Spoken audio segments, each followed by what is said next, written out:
ನಮಸ್ಕಾರ. ನಿಮಗೆ ತುಂಬ ಕಾಮನ್ ಆಗಿ ಪಿಂಪಲ್ಸ್ ಪದೇ ಪದೇ ಬರ್ತಾ ಇದೆಯಾ? ಸೊ ಇದಕ್ಕೆ ಮೂಲ ಕಾರಣ ಎಷ್ಟೋ ಇರ್ಬೋದು. ಆಕ್ನೆ ವಲ್ಗಾರಿಸ್ ಅಂತ ಹೇಳುವ ಈ ಪಿಂಪಲ್ಸ್ಗೆ PCOD ಇಲ್ಲ ಇರ್ರೆಗ್ಯುಲರ್ ಮೆನ್ಸ್ಟ್ರೇಷನ್ಸ್ ಇಲ್ಲ ಥೈರಾಯ್ಡ್ ಇಶ್ಯೂಸ್ ಇದ್ದಾಗ ಇಲ್ಲ ಈವನ್ ಡೈಜೆಷನ್ ಸಮಸ್ಯೆ ಇದ್ದಾಗ ಇಲ್ಲ ಫಂಗಲ್ ಇನ್ಫೆಕ್ಷನ್ ಆದಾಗಲೂ ಈ ಪಿಂಪಲ್ಸ್ ಬರ್ಬೋದು.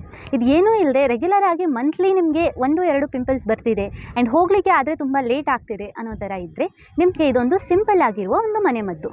ರಕ್ತಚಂದನ ಅಂತ ನಿಮಗೆ ಒಂದು ಪೌಡರ್ ಸಿಗುತ್ತೆ. ಸೊ ಇದನ್ನು ನೀವು ಗ್ರಂಥಿ ಅಂಗಡಿಯಲ್ಲಿಯೂ ಕೇಳ್ಬೋದು, ಇಲ್ಲ ಆಯುರ್ವೇದ ಮೆಡಿಕಲ್ಸಲ್ಲಿಯೂ ಕೇಳ್ಬೋದು. ಈ ರಕ್ತಚಂದನ ಪೌಡ್ರನ್ನು ತಂದು ಇದರ ಜೊತೆಗೆ ರೋಸ್ ವಾಟರ್ ಇಲ್ಲ ನಾರ್ಮಲ್ ವಾಟರ್ ಮಿಕ್ಸ್ ಮಾಡಿಬಿಟ್ಟು ಫೇಸ್ಗೆ ಅಪ್ಲೈ ಮಾಡಿ ಒಂದು 15 ಮಿನಿಟ್ಸ್ ಅದು ಒಣಗಕ್ಕೆ ಸ್ಟಾರ್ಟ್ ಆದ ತಕ್ಷಣ ನಾರ್ಮಲ್ ವಾಟ್ರಿಂದ ವಾಶ್ ಮಾಡ್ಕೊಳ್ಳಿ. ಇದನ್ನು ರೆಗ್ಯುಲರ್ ಆಗಿ ಮಾಡ್ತಾ ಬಂದರೆ ನಿಮ್ಮ ಪಿಂಪಲ್ಸ್ದು ಫ್ರೀಕ್ವೆನ್ಸಿ ಕಡಿಮೆ ಆಗುತ್ತೆ. ಈವನ್ ಪಿಂಪಲ್ಸ್ ಬಂದ ಮೇಲೆ ಅದು ಹೋಗುವಾಗ ಬ್ಲೆಮಿಷಸ್ ಇಲ್ಲ ಡಾರ್ಕ್ ಸ್ಪಾಟ್ಸ್ ಏನು ಬಿಡುತ್ತೆ ಅದನ್ನು ಇದು ಅವಾಯ್ಡ್ ಮಾಡುತ್ತೆ. ಇವತ್ತೇ ಟ್ರೈ ಮಾಡಿಬಿಟ್ಟು ನಿಮ್ಮ ಎಕ್ಸ್ಪೀರಿಯನ್ಸ್ ಏನಿದೆಯೋ ಈ ವಿಡಿಯೋಗೆ ಬಂದು ಮತ್ತೆ ಕಮೆಂಟ್ ಮಾಡಿ ನಿಮ್ಮ ಎಕ್ಸ್ಪೀರಿಯನ್ಸನ್ನು ನಮ್ಮ ಜೊತೆಗೆ ಶೇರ್ ಮಾಡ್ಕೊಳ್ಳಿ.